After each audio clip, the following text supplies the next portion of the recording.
This is Future Talk. Future Talk. Future Talk with Omnia Saleh and Hani Balkis. Welcome back to Future Talk right here on Pulse 95. It is me, Hani Balkis, with Omnia Saleh, bringing you everything you need to know about what's happening in the tech world, in the UAE, and around the world. And ladies and gentlemen, it is Sunday, March 21st. The weather is very, very, very nice. A nice cool breeze. Sunny. It is beach weather, believe it or not.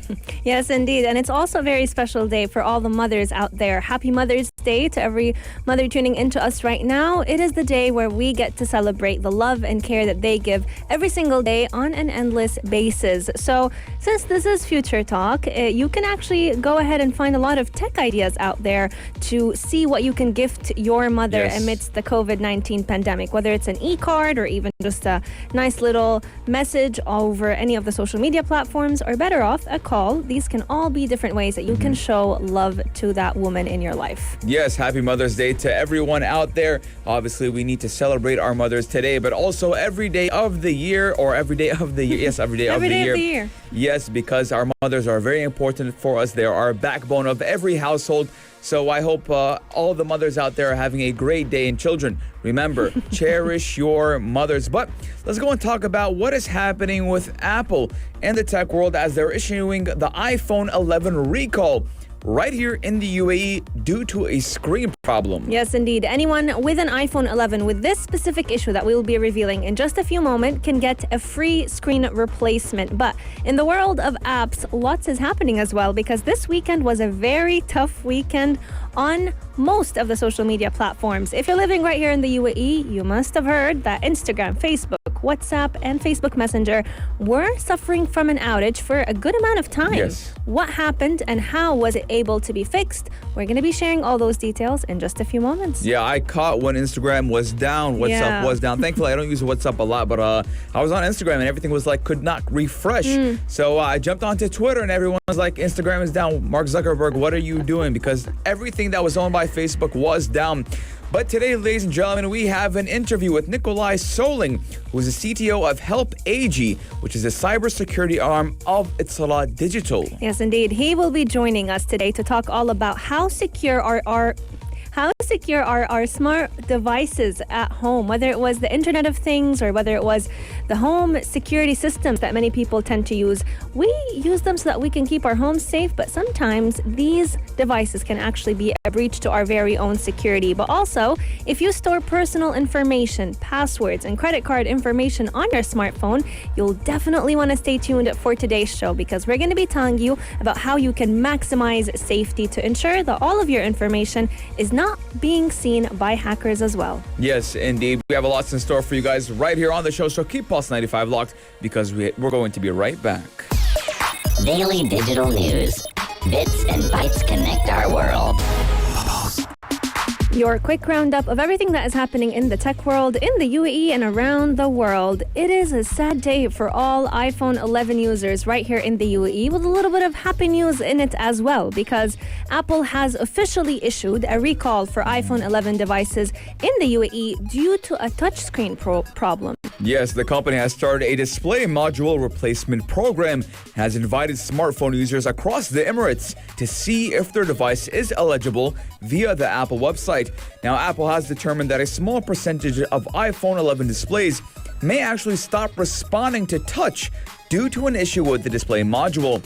Now, affected devices were manufactured between November 2019 and May of 2020. So if you got your iPhone between those dates, you might be eligible to a free screen repair. Yes, indeed. And all you have to do to find out if you are or aren't, you go ahead and open up Apple's website and you'll enter your device's serial number to check if it's part of the recall. Now, you don't have to have the box to find the serial number of your iPhone. You can simply find that on your setting. Apple did note, however, that only the iPhone 11 is part of that replacement scheme. So if you have an iPhone 12 or an iPhone 6, iPhone 7 that has a similar touch problem, sadly that is not part of the repair policy. It did also add that any damage that goes ahead and impairs the ability to complete the repair itself, like let's say if you have a cracked screen, this issue will need to be resolved first before they go ahead and give you that free replacement. Now, ladies and gentlemen, probably you went through this problem before and you got it fixed and you pay for it. Well,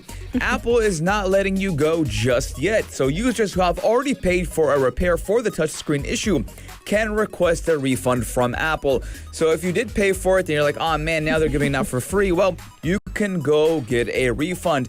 Now, we do know that iPhone was the biggest selling smartphone in 2020 despite a global pandemic. Now, Apple did cross 1.6 billion active devices globally during the first quarter. Now, iPhones did account for over 1 billion of those devices. Yes, indeed. And this is not the first time that we've seen Apple own up to its mistakes. Back in the day, we definitely saw a lot of issues when it comes to the battery of certain iPhones, the touchscreen of other iPhones, and they gladly went ahead and would repair it for those users for free. The tech giant is currently also working on a foldable phone, very similar to what we've seen with Samsung's foldable phone as well, and we are very excited to see what is in store for Apple. Yes, indeed. Now, Apple owning up to its mistakes does not only apply to the iPhone industry. Now, when they were coming out with the MacBooks with the new butterfly keyboard, some people had problems with the number Q or the letter Q on the keyboard, the key Q, and the AQ. It would get stuck. So if you did have that problem, there was no damage to your laptop that was caused by spilling coffee, water. You can go get that replaced free of charge. So we're looking at a good way how Apple is coming and kind of countering all the problems that their products are going through. Absolutely. And we know a lot of people have actually bought the iPhone 11 and have been loving using it. Apple did also determine that many people will start facing this issue if you haven't faced it before. So make sure that if you know of anyone who is facing an issue with their touchscreen and they have an iPhone 11, that all they'll have to do is head to Apple's website, enter the serial number, and check whether or not they will be eligible for that free service. Let us know your thoughts, and if you have an iPhone 11 yourself, our text lines are open, 4215, do it to Salat, or slide into our DMs at Pulse 95 Radio. Yes, and we're going to be taking a short break, but when we come back, we're going to be talking about the blackout that Facebook caused on Instagram, WhatsApp, and even Facebook Messenger. So keep Pulse 95 locked because we're going to be right back. Daily digital news. Bits and bytes connect our world. If you suffered a blackout over the weekend when it came to Instagram, WhatsApp, Facebook Messenger, well, we have all the news on why and how it happened. Now, I was one of the first people to actually see what was going on when that happened. I was on my bed, just got back from the gym, and I noticed that Instagram wasn't working. I was like, well, that's weird. Let me go and check what's up, because Facebook owns Instagram and WhatsApp. So I checked WhatsApp, and it came that connecting. Just continue the connecting. So I went to my number one news source, Twitter, and I searched the word Instagram, and everyone was complaining that Instagram was out, and everyone was saying, what's going on, Mark Zuckerberg? Why is all your services down? Yes, indeed. And it always feels like whenever one social media platform suffers from an outage, it's like you're disconnected from the world all of a sudden. And we always get that annoying circle that keeps on, turning, telling us that we can't refresh our feed or that we cannot connect to WhatsApp. And many users have actually flocked to Twitter to vent out all their frustration during this outage. But a Facebook company spokesperson announced in a statement that the technical issue was actually causing people to have trouble accessing some Facebook services as well. They have luckily resolved this issue just a few hours later, and they were apologizing for any inconvenience. Yes, now Down Detector, which is a website that checks if a website or app is down, mostly their servers, had received more than 123,000 reports of problems, with Instagram starting at around 1:30 p.m. Eastern Time. Now, Instagram's mobile app users had been greeted just like what I was greeted with. Couldn't refresh feed pop-up alert. On Instagram's website, users were given the message server error. And just like Omnia said, a lot of people did take it to Twitter using the hashtag Instagram down, and y'all Instagram was quickly trending during Friday's brief outage. Now, it took a little bit of a while until they got the servers back up. I remember it took me like an hour and a half, 2 hours. So I wonder what was going on in the Facebook department or Facebook headquarters, because we do know that Instagram, WhatsApp, they all use their servers and services. But we want to know if you guys had problems with Instagram, WhatsApp, and Facebook as well. Yes, indeed. Now, one of the Facebook spokespersons who was actually working on resolving this issue said that they were the longest 45 minutes that they've ever suffered an outage from, but they are back up and running stronger than ever. But, it's quite sad to see how glued people are to their phones, especially when it comes to one of those social media platforms suffering an outage, blacking out. All of a sudden, you're looking at your phone, you're a little bit useless now. What am I going to use you for if I'm not scrolling 24/7? Yeah, and a lot of people, including me, were putting their phones into airplane mode, disconnecting from the Wi-Fi, disconnecting from the 4G or the 5G, checking maybe if the problem was with their own phones. But we do know the popular TV show Family Guy even did share its desperation following the brief outage, and they took it to Twitter. And there was a meme saying, me checking Twitter to make sure Instagram is down.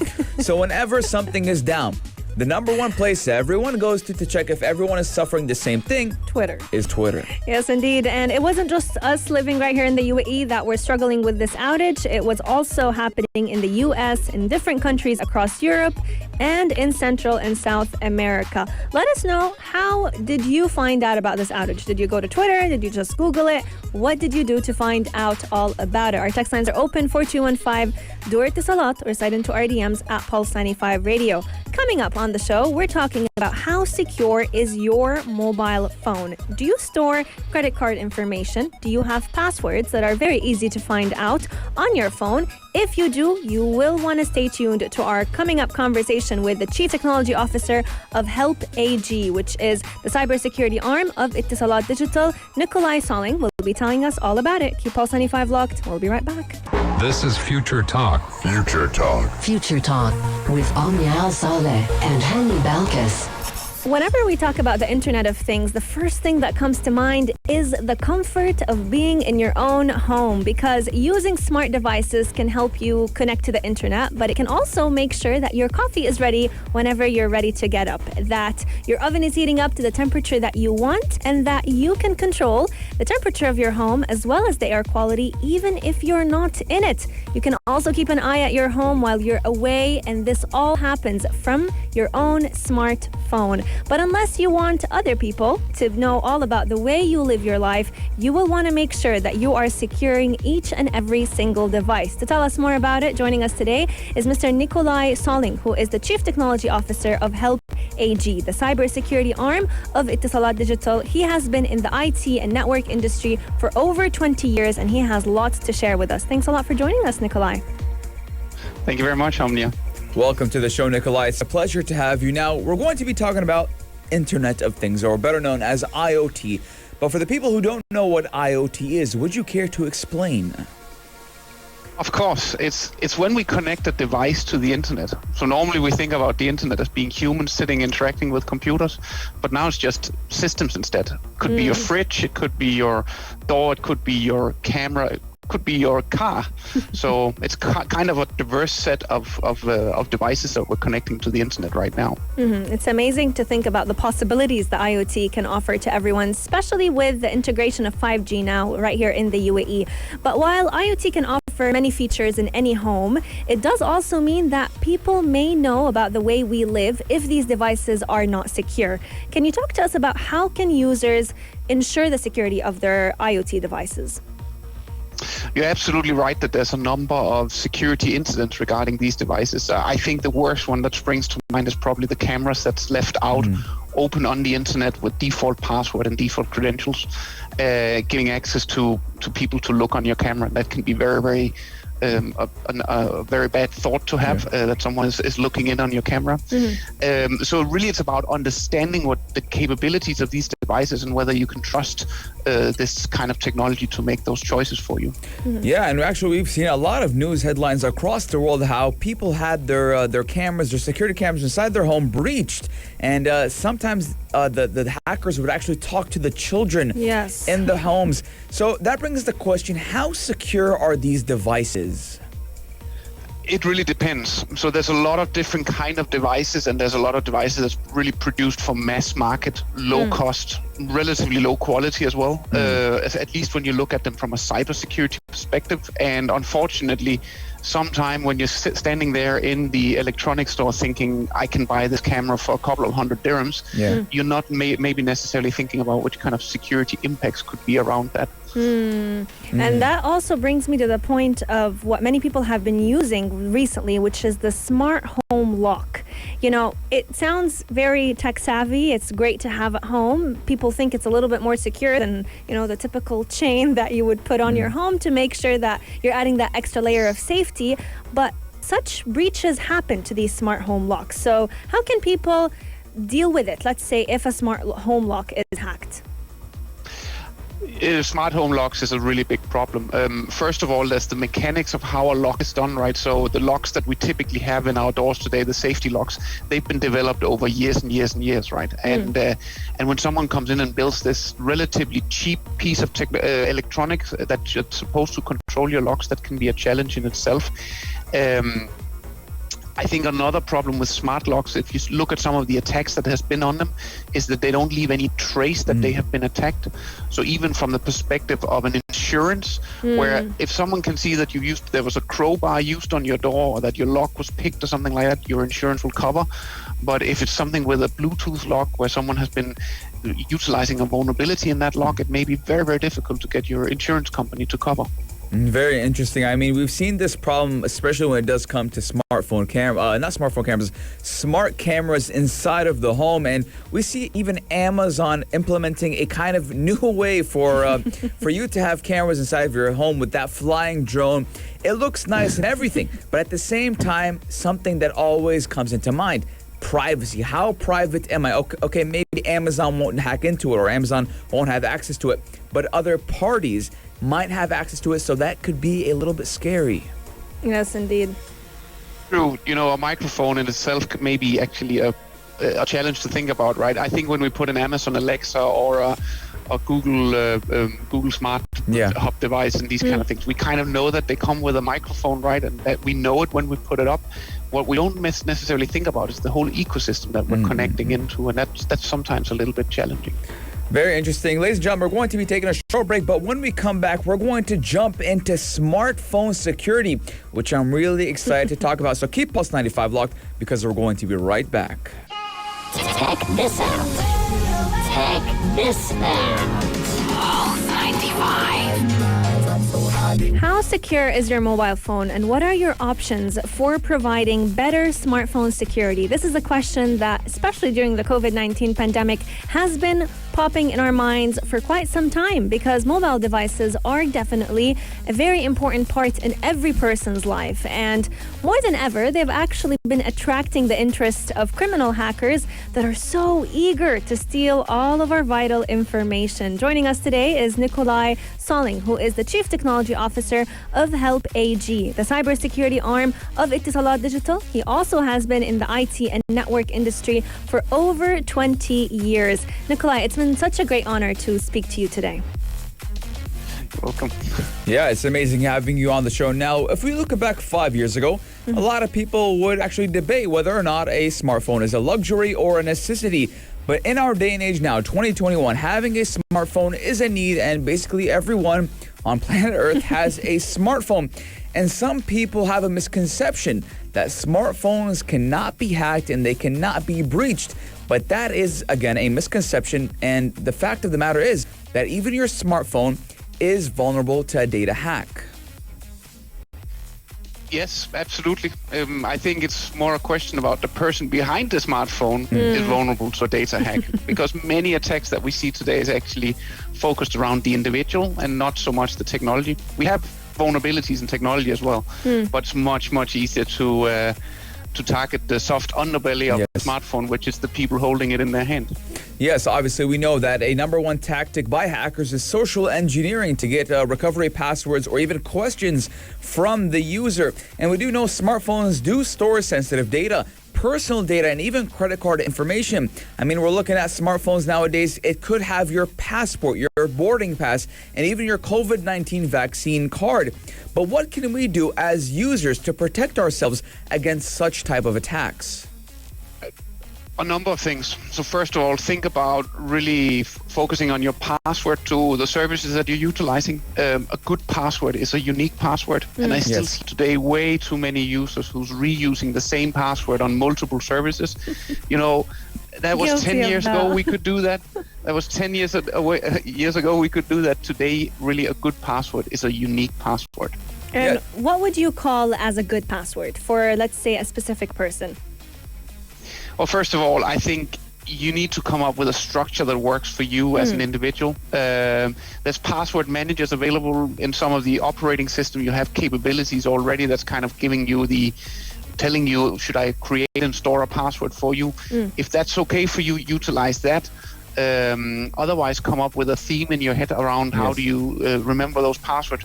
But please do not use the same password on multiple services because it's often the easiest service to hack that then opens up to all of the rest of the services, right? Yeah, because we know a lot of our accounts are actually partnered with our email. So if someone has access to your email, they basically have access to a lot of things. We do know that these services do provide two-factor authentication to keep us a little bit much safer.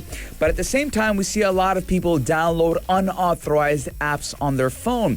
For example, we have for Android devices, we have downloading APKs. For iOS, we have jailbroken devices that download these unauthorized apps, and at the same time, you are kind of vulnerable to a hack because obviously it's unauthorized, it's not in the App Store.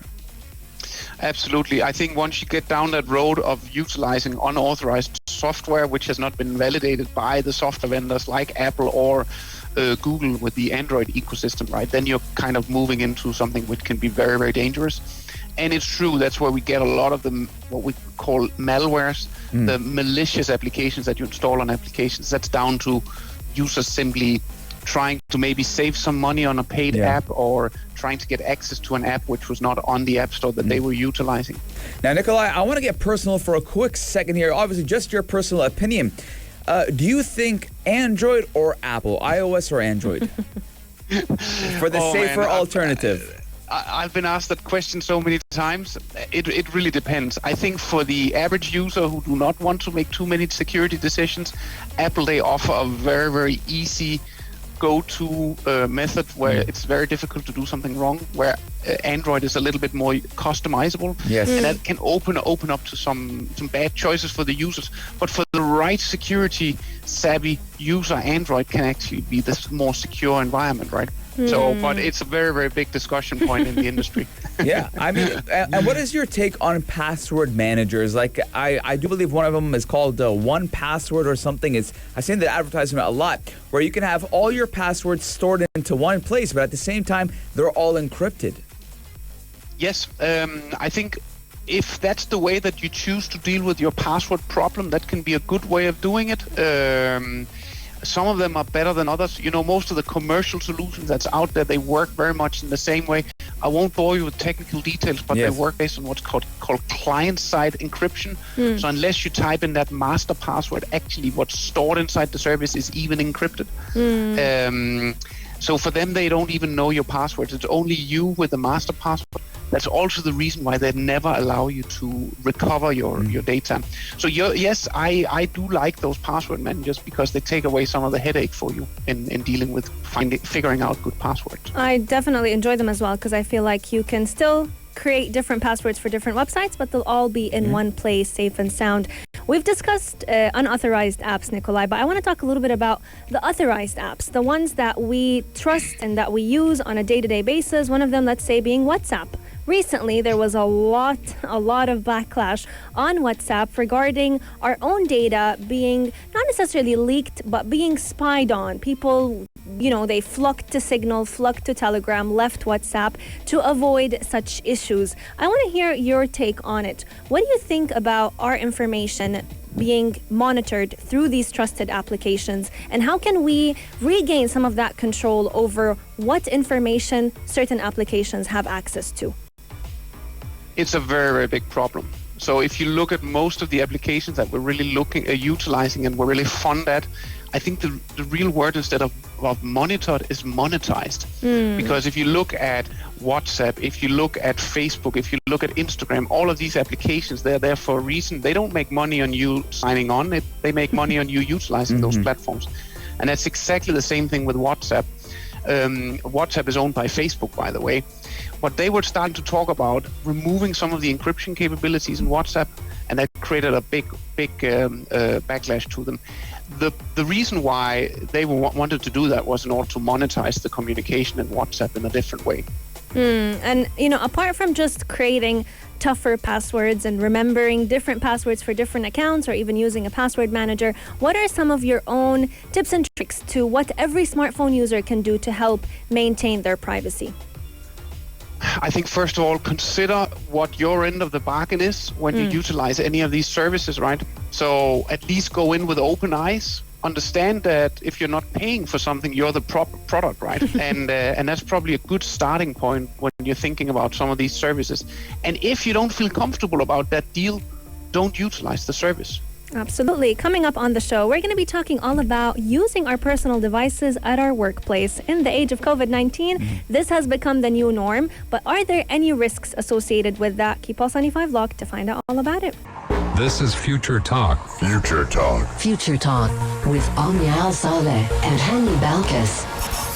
Let's talk a little bit about bringing your own devices to the workplace. Now, during the coronavirus pandemic, this has been the new norm. You start your workday from your own tablet, from your own computer, or even from the phone that you also use to scroll on your social media platforms and to connect with your loved ones and personal needs. But with this comes a lot of risks. Bringing your own device can sound great, but companies are facing some serious security challenges when it comes to keeping that control over the employee technology. Joining us today is Mr. Nicolai, who's been telling us all about how secure are our own smart devices. He is the Chief Technology Officer of Help AG. Thanks a lot for joining us.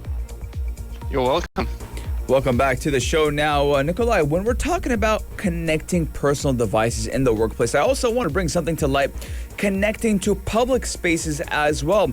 Now, we do know a lot of people like to work at Starbucks. They like to sit down, drink on their coffee, open up their computer, and connect to that public Wi-Fi.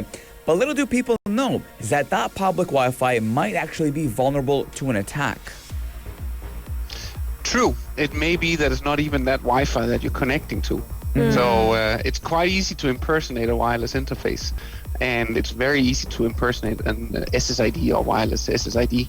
So attackers, they are quite ingenious when it comes to these kind of things. Absolutely. And let's talk a little bit about bringing the devices to the workplace. Now, even though it does sound much easier, very seamless, there is a potential loss of privacy because there's a big difference between devices at work and devices for work. So many employees tend to bring their devices for personal use, and that would, usually present a moderate security risk. However, when those devices are also being used to access a certain company file or network, that risk increases significantly. Absolutely. That kind of data that you have in your private life and the kind of data you have in your work life, they're two completely different things, and also two different types, of course, depending on your work, right? But at the end of the day, it can be really, really challenging to make that separation. And if we kind of lead it back to the discussion we had about good mobile or device security, if you kind of weaken security on your smartphone device in general because you downloaded that APK that was infected with malware and all of these things, and then at the same time you're also accessing sensitive company data on the same phone that has that malware installed on it, that can really be a very, very toxic cocktail. Yeah, 100%. I believe sometimes when we're connecting to Wi-Fi that is not our own or any type of network that is not our own, we should kind of take care of what websites we're visiting and what type of information we are looking at in general, because obviously this can be monitored. It can. So as soon as you connect on any kind of network, you need to understand that you're kind of trusting that network to handle your data, right? And that's the same when you're sitting on a coffee shop somewhere, or even when you're sitting at home, you're also kind of accepting that that Wi-Fi that you're sitting on at home, right? You may be controlling it yourself, but it could be monitored, right? So really it's about understanding which kind of services are appropriate to use in that network. And in case you choose to utilize those services, how do you secure yourself against eavesdropping? Absolutely. Could antiviruses help? To some extent, some of them create capabilities where the antivirus solution creates an encrypted tunnel towards somewhere where you're then able to send traffic in an encrypted fashion to those environments. Also, applications, they've become so much better in the last couple of years. So today, if it's an application sitting on a mobile phone, it will typically run what's called certificate pinning. Without becoming too technical, it basically means that our application is also being authenticated by the server in the other end, and that makes eavesdropping much more difficult to perform for attackers. So actually, to some extent, in that respect, a smartphone device is much more secure than a computer. That's one interesting statistic that I found about today. Yeah, I mean, we learned a lot today. Yes, indeed. Nicolai, before we wrap up today's show, a lot of people may be wondering, what can they do and what can companies do so that they can implement some format of a privacy policy for people who bring their own devices to work? I think first of all, it's about defining what is the acceptable use of those devices. So what are you allowed to do on the devices? That's a complete gray zone for a lot of organizations to sit down and think about what are you allowed to do on your personal device compared to what are you allowed to do on a work device. So defining that and making users understand that, and potentially even signing on a acceptable use policy document. Also, so that us, the people who's bringing our devices into work, we know what are we allowed to do or not. So that's one element of it. And then, of course, the next thing is to make sure that those security solutions that we have in place in our organizations, that they're able to deal with that kind of new way of working, right? So that's also about making sure that you have the right capabilities to secure those devices. Yeah, you heard it from the man himself. Thank you so much for joining the show, Nicolai. You're welcome. And to all of our listeners, thank you so much for lending us your ears for the hour. Future Talk is coming to an end, but you can catch us again tomorrow, same time, same place, from 2 to 3 p.m. Until then, we're going to be opening the airwaves for the Dream Team. Yes, but ladies and gentlemen, don't forget, today is Mother's Day. Don't forget to get your mother a present, some flowers, some chocolate. It doesn't have to be extravagant. It doesn't have to be expensive. It's the thought that counts. And don't forget, yes, today is Mother's Day, but you should cherish and appreciate your mother every day of the year. I hope you guys have a wonderful Mother's Day. Happy Mother's Day to you, Omni, and everyone listening right here on the show. Yes, indeed. Shout out to all the mothers who are tuning into us right now from the Future Talk team. We'll see you tomorrow, same time, same place, only here on Pulse 95. If you liked this episode of Future Talk, drop a like and subscribe. Pulse 95. Be sure to follow us on Instagram for all our daily updates and top stories.